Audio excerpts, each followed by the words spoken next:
تو ایک نظریہ قائم کیا کہ ہمارے بعض بزرگ علماء کی نظر میں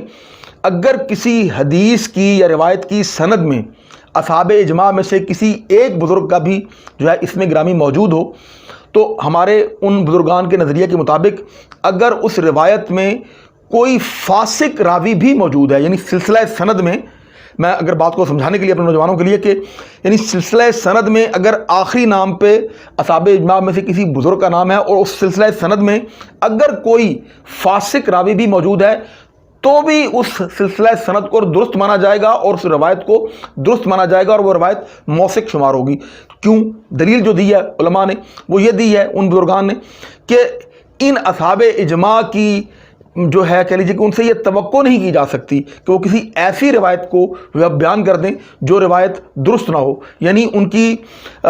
ثقاہت، ان کی سچائی، ان کا قابل بھروسہ ہونا، ان کا قابل اعتماد ہونا اس درجہ تک بلند ہے کہ ان سے یہ توقع نہیں کی جا سکتی کہ وہ کسی ایسی روایت کو بیان کر دیں جو درست نہ ہو۔ تو لہٰذا جب ان بزرگان کا نام آ جائے تو پھر کسی روایت کی سند کو دیکھنے کی بہرحال بقول ان علماء کے ضرورت ہی باقی نہیں بچتی۔ اب مومنین اس میں میں ایک اور یہاں وضاحت کر دوں کہ ہمارے جو اخباری علماء ہیں، چونکہ آپ کے ظاہر علم میں ہے کہ اہل تشیع میں دو بنیادی فرقے موجود تھے، ایک اخباری اور ایک اصولی، اور اب ظاہر ہے کہ اصولی زیادہ ہیں اور اخباریوں کا ذرا سلسلہ اس حد تک آپ کے سامنے موجود ہے کہ اخباری زیادہ تعداد میں نہیں ملتے اس دور میں۔ بہرحال تو اخباری علماء میں بہت بڑے بڑے جلیل القدر بزرگان کے نام ہیں۔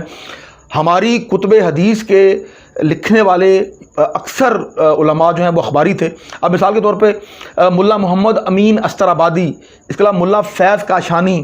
اس کے علاوہ شہاب الدین قرقی اور وسائل الشیعہ کے جو ہے مصنف جناب شیخ حر العاملی رحمۃ اللہ علیہ، یہ تمام بزرگان جو تھے یہ اخباری تھے۔ اب ان تمام بزرگان کا جو ایک نظریہ ہے بڑا مزیدار، آپ کو بڑی انٹرسٹنگ بات بتاؤں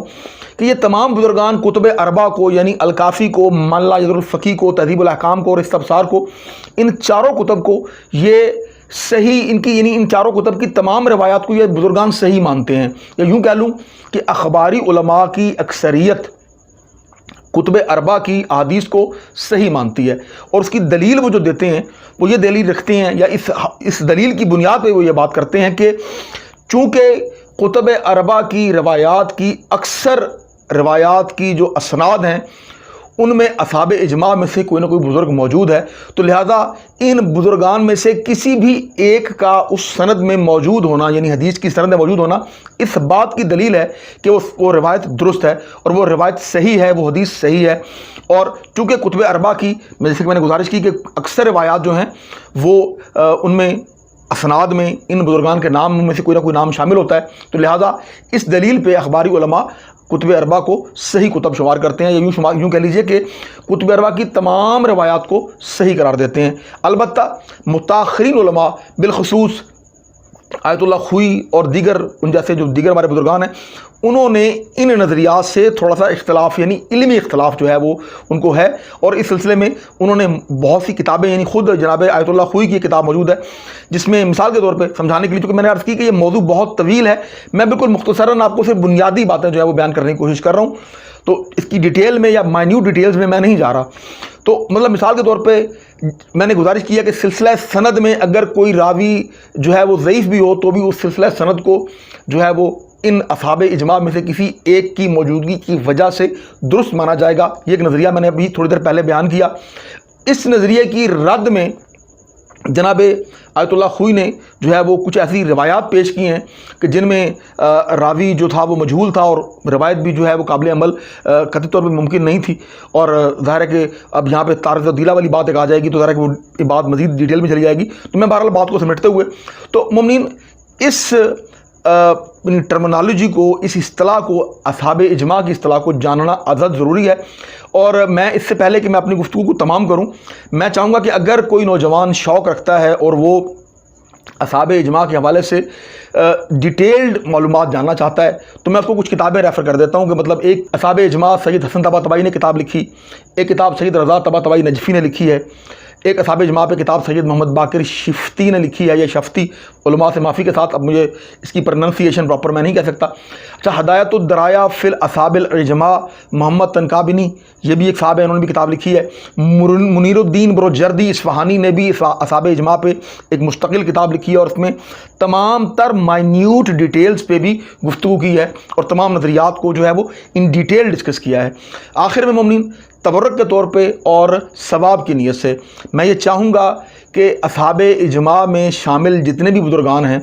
آپ نہ صرف ان کے ناموں کو یاد کریں بلکہ ان کے ناموں کو اپنے دوستوں کے ساتھ شیئر کریں۔ یقین کیجئے، ایک امام معصوم کا فرمان کے ساتھ میں اپنی بات کی یہ دلیل جو ہے آپ کے سامنے، یعنی اس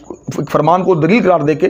میں آپ سے یہ گزارش کر رہا ہوں کہ ان حضرات کی کہہ لیجئے کہ محنتیں ہیں، ان حضرات کی یہ کاوشیں ہیں کہ آج دین محمد مصطفیٰ صلی اللہ علیہ وآلہ وسلم ہم تک پہنچا، اور ہم لوگ ان حضرات کا احسان ساری زندگی تعزیز سے نہیں اتار سکتے کہ آج ان کی وجہ سے یہ دین ہم تک پہنچا۔ تو میں ان ناموں کا تبرکاً ذکر کر رہا ہوں ثواب کی نیت سے، قربتاً اللہ، اور میں چاہتا ہوں کہ آپ ان کو یاد کریں۔ امام محمد باقر علیہ السلام کے وہ اصحاب جو، یعنی وہ جو کہہ لیجئے کہ ثقہ ترین، بس تمام اصحاب ظاہر ہے کہ ان کی الگ ایک ان کا مقام و مرتبہ، اس سے کوئی انکار نہیں، لیکن جن کو یہ شرف حاصل ہے کہ ان کو اصحاب اجماع میں شمار کیا گیا، اور جملہ اہل تشیع علماء قرون اولیٰ سے اب تک ٹل ناؤ تمام اس بات پہ تمام کا اجماع ہے کہ یہ وہ حضرات ہیں جو سکہ ہیں، جو قابل بھروسہ ہیں، اور جن کے بارے میں کسی بھی قسم کی کسی شک و شبہ کی کوئی گنجائش نہیں ہے۔ تو نام آپ کے سامنے جناب امام محمد باقر علیہ السلام کے اصحاب جناب زرارہ بن عیون، جناب معروف بن خربوز، ابو بصیر اور محمد بن مسلم، اس کے علاوہ فضیل بن یسار، اس کے علاوہ بریر بن معاویہ، تو یہ یعنی کچھ نام جو آپ کے سامنے میں نے گزارش کی۔ اس کے علاوہ امام صادق علیہ السلام کے جو اصحاب ہیں جناب حضرت جمیل بن دراج، عبداللہ بن مسکان، عبداللہ بن بکیر، حماد بن عثمان، حماد بن عیسیٰ اور ابان بن عثمان رضی اللہ تعالیٰ عنہم، تو یہ تمام بزرگان، یعنی جن کے نام یقیناً آپ لوگوں کو ہم تمام لوگوں کو یاد ہونے چاہیے، ہمارے بچوں کو ان کے نام یاد ہونے چاہیے۔ امام موسیٰ کاظم اور امام علی رضا علیہ السلام کے جو ہیں اصحاب میں سے یونس بن عبد الرحمن، صفوان بن یحییٰ، ابن ابی عمیر، عبداللہ بن مغیرہ اور حسن بن محبوب اور احمد بن محمد ابی نصر، تو بہرحال یہ وہ تمام، یہ تقریباً 18 افراد جو مشہور ہیں، یہ وہ نام ہیں مومنین جن ناموں کی وجہ سے آج ہم تک شریعت رسول اللہ پہنچی۔ یہ وہ بزرگان ہیں جنہوں نے اس حوالے سے بہت ہی اہم کردار ادا کیا اور آئمہ سے دین محمد مصطفیٰ صلی اللہ علیہ وآلہ وسلم کو اور شریعت رسول خدا کو محفوظ کر کے ہم تک پہنچایا۔ تو آج کی نشست میں اتنا ہی، انشاءاللہ آنے والی نشستوں میں ہم کوشش کریں گے کہ ان تمام حضرات کی زندگیوں کے بارے میں آپ سے جو ہے وہ ڈیٹیل گفتگو کریں، اور انشاءاللہ کوشش کریں گے کہ ہر ایک بزرگ کی زندگی پر ایک مکمل ویڈیو بنائی جائے اور وہ آپ سے شیئر کی جائے۔ تب تک کے لیے خدا حافظ۔